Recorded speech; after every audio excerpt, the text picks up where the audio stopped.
So welcome to my final thoughts on The Legend of Zelda Link's Awakening, one of my most highly anticipated games of the year. Has it lived up to the hype? Is it one of the best Zeldas? We're going to get into all of that. But first of all, I have to say, this entire episode is full of spoilers about this game. So I'm going to show the ending, I'm going to talk about the ending, I'm going to show everything like that. So just know that this is going to spoil the game if you have not played it. So right now, if you have not played it and you don't want it spoiled, don't watch this episode. All right? But for anybody who's finished the game or is curious about it, he says, you know what? I don't even want to play the game. I just want to hear about the ending and all that kind of stuff. That's what we're going to talk about today. Now, to begin with, how does this hold up to all of the other Zeldas out there? Now, I played this game originally in 1998. I played the DX version, and my mind was a little foggy on it. I remembered some things, and I didn't remember other things, and I don't think I ever got to the fully end of the game, because the game is very vague. I've got to say that. The game is very vague. Sometimes you're like, where am I supposed to go? There's that a lot of times in this game, but I got so much I want to talk about here is that I have loved all of the Zelda games, and you know that. I've talked about them all. Like, look at this. The Minish Cap, Link Between Worlds, Majora's Mask, Breath of the Wild, Wind Waker, Twilight Princess, A Link to the Past, the original Legend of Zelda, The Adventures of Link, Ocarina of Time over here. They're all wonderful games. They're all wonderful games, and I think one day I'm going to do a top 5 Zelda games, and I'm thinking this might be in there. I think it probably might be. Now, to begin with, let's get something out of the way that a lot of people have been talking about. And we mentioned it in our review as well. Does the frame rate drop in the game? Yes, it does. So if you're walking in the fields and also you go into a town, it suddenly slows down. And then the frame rate picks up again. I really don't know why that happens. I'm really surprised with Nintendo that happened. I was like, oh. But the thing I really want to state, and I said it with Vic, is that it doesn't take away from the game. It's not like game breaking or anything like that. That's why I didn't make a huge deal about it. It's strange that it's there, and it does exist. That is for sure. That being said, that is my gripe of the game. But overall, I even talked about the length being a gripe, that it's not a very long game. Okay, I played through this game with Vic, and then, get this, I played through the game again with Kim this weekend, and it was just a magical experience, and I was able to get through the game a lot faster, and in finishing the game again, it was fascinating how it, no pun intended, washed over me. And the effect that it had on me. And this game really is something special. I know I've said that. Why is it so special? Yes, there's nostalgia. Yes, it's a game originally from 1993. There's that aspect. But it's so weird playing this remake now. It feels like you're playing a game from the 90s. Obviously, that's true. But you're given such a beautiful facelift, and the music is the same, but it's a lot better. It sounds a lot better in this version. It just is an amazingly unique experience. If they'd make like a Zelda game from the ground up now, you end up with Breath of the Wild, a phenomenally great game, right? But this is such a special little gem of a game. And it's vague. As I say, there are certain times in this game, I was like, what the hell am I supposed to do? There was this one dungeon that you get this ball and you have to like throw it to different sections and then go around and grab the ball and break certain pillars and things like that. I'm telling you, that was the dungeon that made me go, what the heck? I really had a hard time. Puzzles have never been my thing, and this game is full puzzles, like a full puzzle game, dungeon game. It's a classic Zelda in that respect. You have your 8 dungeons with your 8 magical instruments that you need to get, and to go through all the dungeons, you have to solve all the puzzles. And I don't particularly love puzzles at all. I like exploration, but puzzles can drive me crazy. The puzzles in the game can be challenging, but sometimes they're so obvious I remember this one. I was like, oh, what am I supposed to do here? I'm in a room and there's a door there, and I don't know how to open the door. Just grab the pot and throw it at the door. I was just like, oh, it's that simple. And it's really cool that way. And every dungeon is very unique, and it challenges you. And sometimes some of the dungeons are so easy, and they're really fun. And then sometimes they make you think a little bit. And after, certain times to open a door, you have to kill certain enemies in a certain row. And I was just like, oh, I'm supposed to kill that one first, then that one, then that, okay. And it's always making you think. So there's always that aspect. But there's certain times in the game where I'm just like, where am I supposed to go? Where am I supposed to go? But the map is so small, and there's so much in it, that it's kind of a bit of a pleasure to, traverse the land and try to figure it out.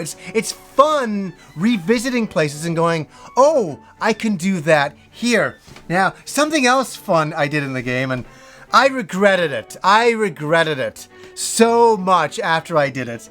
And in the shop, where you can buy items, I stole the bow. And you just run around the shopkeeper over and over and over again. I didn't record footage when I was doing it. And you just run around him. So I grabbed the bow and I ran around, and then all of a sudden, when you kind of get ahead of him, and you're able to run outside, and you steal the bow. The only problem with doing that is you're labeled as a thief for the rest of the game. So all of the characters are like, hey, thief, how you doing? Hey, thief. And you're like, okay, yeah, I get it. And that kind of wears you down a little bit. That's annoying to you. But then one time you go into the shop again, and the shopkeeper just kills you instantly. With, I think it was lightning he kills you with. It was just like, what?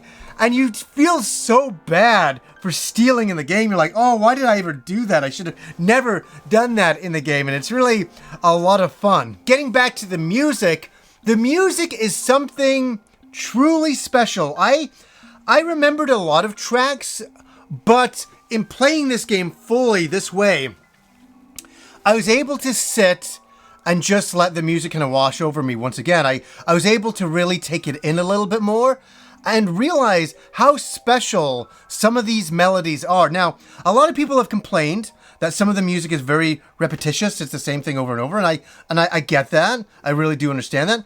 But I think the music is what holds this game together. That this game is a haunting game at the end of the day, and we're going to get into the ending.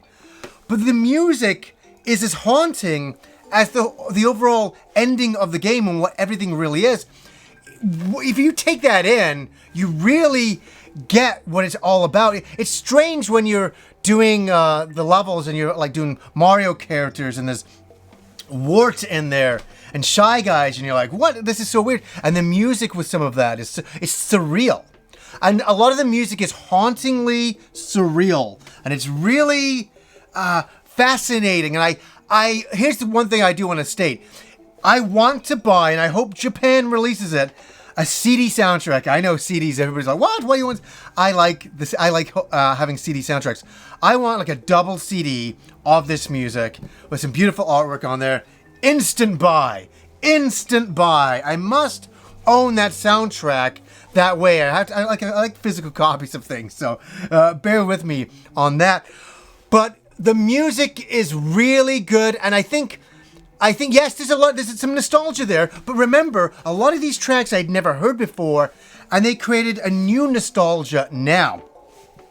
And it was weird, I was playing the game, and I know it happens every once in a while, it doesn't happen with every game, but when I was playing this game, I was like saying, and listening to the music, I was like, I am never going to forget this moment in time. I know, I'm being dramatic, but I'm not. I really feel that the music really, in sitting in my other room late on a night, playing with Kim or when Kim had gone to bed, and just listening to the music and having a beer and just listening to it and sitting and going, taking it all in. I was like, I'm never going to forget this time.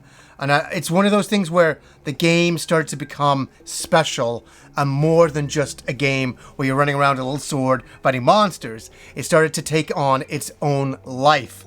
Now, that's a good segue as we go into the ending here. Now, The entire thing is you wash up on this island and there's this egg, and it's such a symbolic thing. I've drawn it. There's been so much artwork on it released, and it's really iconic. It's really an iconic thing. And so you find out the only way off the island is to wake up the windfish. So the way to do that is to collect 8 instruments, and then you can play them all together, wake up the windfish, and then you get to return home. Where as you're going through the game, and you're fighting certain boss characters, and the owl is talking to you as well, they all start to tell you this tale where the windfish is dreaming the entire island, that you're caught in a dream, that is all a surreal dream, and if the windfish wakes up, everything will cease to be. And it was like, whoa, what a cool idea for a storyline. And let me say, they tell you in film school, never end a story or a movie and say it was all a dream, because it's so, everybody hates that, right? Where this was done so well, and it was done back in 1993 with a Zelda game, and all of what's happening on the island is a dream. That's what's happening. Everybody you've met, every experience you've had has been a dream. You're the only real constants, where everything else is not real. And then you get to the end of the game, and all of the monsters and all that are telling you, don't wake up the windfish, or we'll all cease to be. And all of a sudden you start to kind of feel that. You're like, that's kind of weird. And it's really interesting. The gaming historian did a really great episode of his show talking about the creation of Link's Awakening and how the creators were influenced by Twin Peaks. Remember that show Twin Peaks out of the 90s? That they were influenced by that, where they wanted a twist ending on there. They wanted something to take you out of the normal Zelda world. And I was like, whoa, okay. I couldn't believe that was a thing.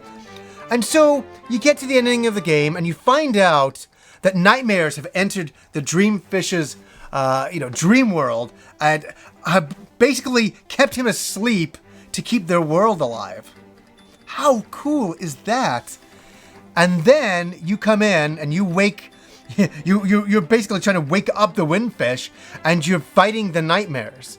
And you finish the nightmares, you defeat all of their forms, and it was quite a lot of forms to go through the first time. I was like, oh my god, it's changing again. And they make you use a lot of your weapons and a lot of different techniques, and it's kind of a long-winded battle, but I find I've done it again. I played through the ending again just so I could capture footage, so I could show all of you guys this. For the final battle. It's a lot of fun, but you get better at this end battle. I mean, the first time I did it, I was like, oh my god. And then the second time I was like, oh, this is pretty okay. Third time's a cakewalk. You finally defeat the nightmares, and you wake up the windfish. And then here is the emotion, man. Here is what makes the game beyond just a game. Beyond just a Zelda game. And this is what makes it special. And it puts it into one of the elite Zelda games, is that you wake up the windfish. And as that happens, the island before you disappears. I'm actually getting shivers from it. I know, it's so silly, right? But the island disappears, and all of the inhabitants disappear. All of the people you've gotten to know through the game disappear. All the monsters, all the locations, all the things that were real in your experience playing the game turned out to be nothing but a dream. And you kind of come to, and it's such, this is the bit that got me the most. You know how the game begins, and you're in the water, and you wash up on the island, and it's a beautiful animation of Link, and it's such 1980s, 1990s anime style, and I could talk for an hour why that is. But they do the style so great and so 90s that the ending of the game is Link sitting there on some driftwood, and all of a sudden the whale comes over him, and the animation on Link and the character design on Link is perfection. They really, really honored the original game, and they also honored the time period it came from, and the animation is so great that it just, I don't know, man, I could talk, as I say, for an hour about the end animation of Link just sitting there, looking up, and the windfish goes overhead, and the music plays, and you're like, Oh my God, was that ever a magical experience? And that's, in my review and first thoughts, I was saying it's a magical experience, but I couldn't explain why. It's very, very frustrating. And I just had such a great time with the game that this sounds crazy, and I could almost go through the game again. I could almost play through the game again, and I just applaud the game. It's one of my games of the year. I can say that now. You know, I remember I was talking to Vic about it, and he's like, oh, I don't think it's my game of the year, and I was like, I think it's one of mine, and I've done a lot of thought processes on it. And as you know, I'm using the term again, as it's washed over me, I realize what a special game it is. And it's up there, I swear, in my top 5 Zelda games of all time. And I hope everybody's enjoying it. Yes, length is an issue, but here's the thing.